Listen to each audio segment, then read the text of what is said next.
ജീവിക്കുകയാണെങ്കിൽ, ഇസ്ലാം പഠിപ്പിച്ച രീതിയിൽ ജീവിക്കുകയാണെങ്കിൽ ഉമ്മാൻ ഇപ്പാൻ വാർദ്ധക്യത്തിൽ നോക്കേണ്ട ബാധ്യത ആണിനാണ്, ആൺമക്കൾക്കാണ്.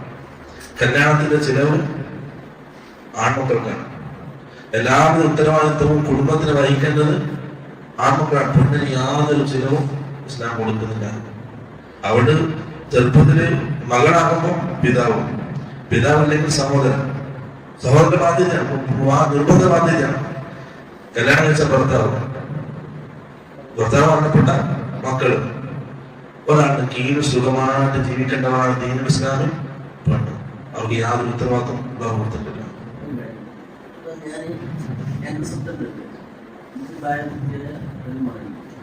പ്രായപൂർത്തിയാവാത്ത 2 മക്കളുണ്ട്. അപ്പൊ ഞാൻ മനസ്സിലാക്കുന്നത് ഇതിന്റെ സ്വത്ത് എങ്ങനെ മനസ്സിലായി. ഞാൻ മരണപ്പെട്ടിട്ടില്ല. എനിക്ക് പ്രായപൂർത്തിയായ ഒരു മകനുണ്ട്.